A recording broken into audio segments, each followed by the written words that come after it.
Alors, autopilote. Tesla, une vidéo montre que la dernière mise à jour a été bénéfique. L'autopilote de Tesla, encore dans sa version bêta, est proposé à un nombre limité de consommateurs, a récemment été mise à jour afin de corriger certains problèmes. Donc je vous passe l'intro, le nombre de bêta-testeurs est très limité afin de permettre aux ingénieurs de Tesla de corriger les problèmes au fur et à mesure. Malgré cela, les premiers retours sur l'autopilote n'étaient pas très positifs, certains bugs venant entacher la navigation et obliger le conducteur à intervenir régulièrement pour épauler le système. Ces derniers jours, Tesla a déployé une mise à jour qui a semble-t-il grandement amélioré le système, le rendant plus fiable.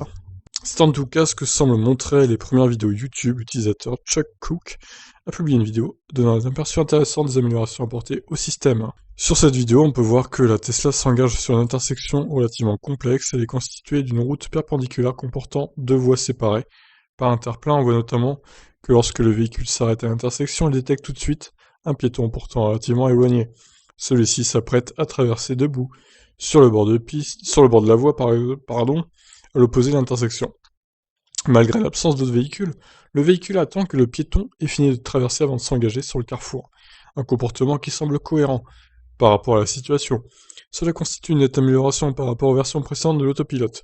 Ce dernier avait tendance à perdre le fil une fois que la situation sortait un tant soit peu de l'ordinaire.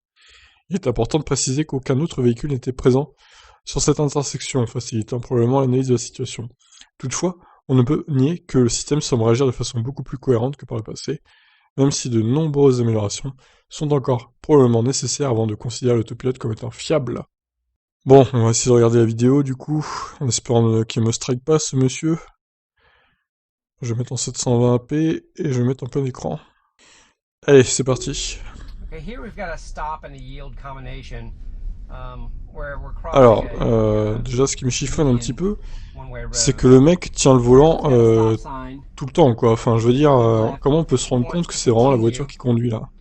Il arrête pas de tenir le volant. Alors effectivement, oui, l'autopilote détecte bien le piéton sur l'écran.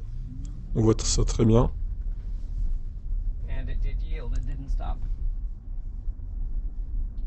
Ouais, bon. On voit quand même qu'il tient pas mal le volant. Alors je ne sais pas s'il fait une pression, si c'est lui qui tourne la voiture ou si c'est la voiture qui fait ça toute seule. On va imaginer que c'est plutôt la voiture qui le fait. Mais bon, c'est pas sûr à 100% non plus, que ce soit à 100% la voiture qui fasse tout, donc c'est un peu dommage de laisser ses mains sur le volant comme ça. Moi, si je faisais ce genre de vidéo, je mettrais mes mains sur les genoux, pour qu'on voit très bien que c'est la voiture qui conduit, et que c'est pas moi qui ai un contrôle sur la voiture. Mais bon, bref. Je trouve ça un petit peu dommage d'avoir fait ça comme ça. En tout cas, effectivement, oui, le piéton est bien détecté, donc ça c'est un bon point. Je vous laisse réagir, qu'est-ce que vous en pensez? Ciao.